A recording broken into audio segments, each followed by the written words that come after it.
All right, let's continue the conversation with senior college football writer Dennis Dodd. Dennis, let's start with what you think the committee got right in the latest rankings. I think it was pretty much right. I didn't have any outrage like I did in week 1 where Cincinnati was number 6 and Oklahoma was number 8. I think now as we get down to the final 3 weeks of the season, if you look at Oklahoma at number 8, if it wins out, it's in because no Power 5 conference champion that's been undefeated has been left out. What you see at Cincinnati at number 5 is, yeah, pretty good. They win, they move up a spot, Michigan State moves down, but you still see that cement ceiling for Cincinnati at number 5. Because the way things are now, you're going to have at least 2 Power 5 conference champions lose 2 games. And if Alabama upsets Georgia in the SEC championship game, that only leaves 2 spots, and that's going to make it really hard for Cincinnati.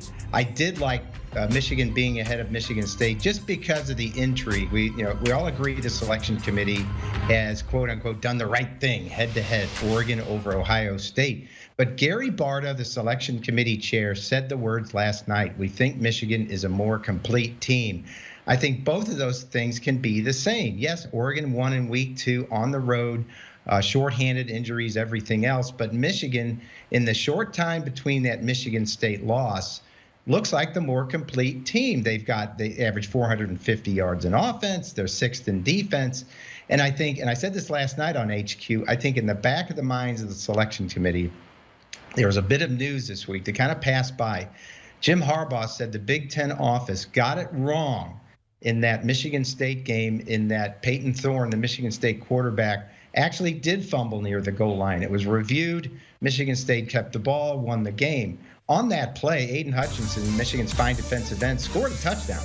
So if that's allowed to stand, Michigan wins the game. I've been saying in the 10 days or so since then, I thought Michigan has accounted for itself well. It's the best team Jim Harbaugh's had. I know we'll talk about that. But I think they're in prime position right now. So you're looking real quick at the top 8. 6 of them control their own destiny. The only teams that don't right now are Oregon and Cincinnati. Let's follow up on that right now, Dennis, because we're looking at the remaining schedules for both Michigan and Michigan State. They've got a big one at Penn State this weekend. Ohio State certainly looming 2 games from now. And, of course, the Buckeyes have Purdue this weekend as well. Again, looking at Michigan, just to follow up, what's at stake for them here on the road in conference? Yeah, I think the situation with Michigan and Michigan State is the best thing that can happen with those 2 teams is that Michigan State wins out. They've already beaten Michigan. Michigan can still win out itself, beat Ohio State, and finish 11-1. And so you've got a situation there where Michigan State in that situation may win the East, and you've got a team right below it at Michigan at 11-1. You could have 2 SECs and 2, Big Tens in there. That's been talked about for now weeks when you kind of see who's going to shake out.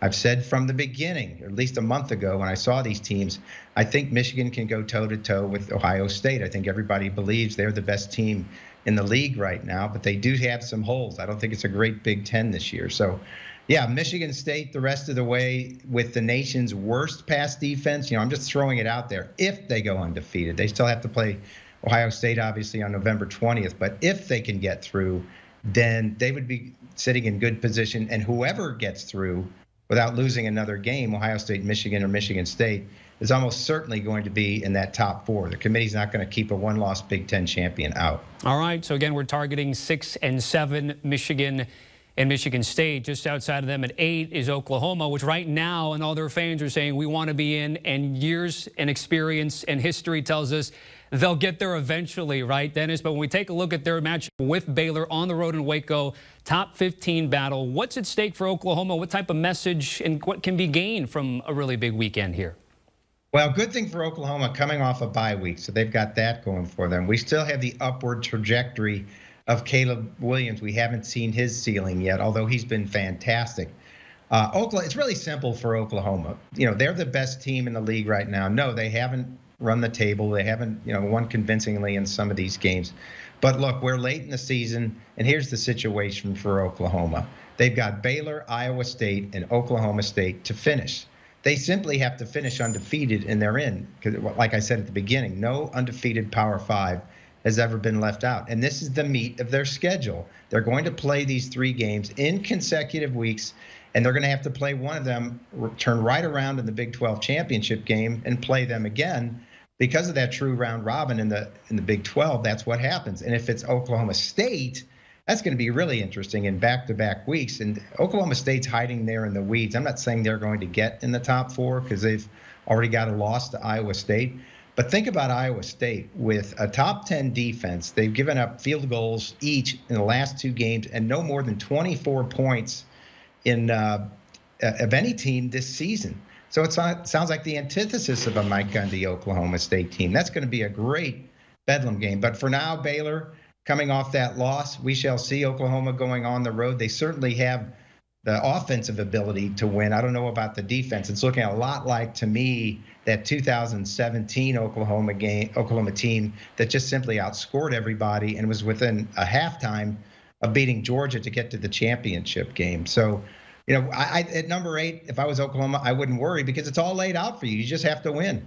And it's helped to have Caleb Williams, who has come on as of late right now, only true freshman to be among the semifinalists for the Davey O'Brien quarterback their award. How big of a difference has he made there, Dennis, and moving forward, what chances you give him to run the table and get to where they want to be?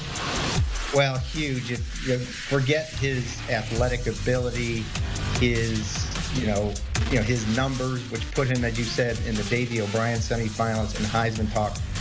Oklahoma's team plays different with him on the field, not just the offense. I think the defense is inspired. And that's not disparaging Spencer Rattler. I don't know how to explain it. Spencer Rattler's complaining about 75% of his passes, but something different. Maybe it's charisma, maybe it's something else.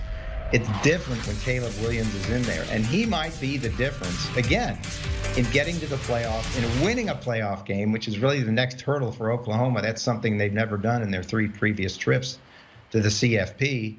The first true freshman to ever lead a team to a national championship, I'll just throw it out there, was Jamel Holloway in 1985 at Oklahoma. That wasn't done again till a couple of years ago, a guy named Trevor Lawrence. So long way to go, but Caleb Williams seems to be that difference maker. Yep, we're not at award season just yet, but the projections and the evaluations is certainly there. Dennis, certainly appreciate it as always. Thanks for the insight on the latest CFB rankings and a breakdown and a deep dive on both Michigan and Oklahoma. Guys, at the Cover 3 podcast, we'll have you covered. Instant reaction, of course, to Oregon, Ohio State, Cincy moving up, Georgia and Bama holding out those top spots. Danny Cannell, Chip Patterson, Tom Fornelli, sometimes Bud Elliott jumping, of course, as well. Download and follow today. Do you want a sports network that delivers everything that matters about the game? The highlights, the picks, the instant analysis, no yelling, no fake debates, no politics. Hit the subscribe button and never miss a moment.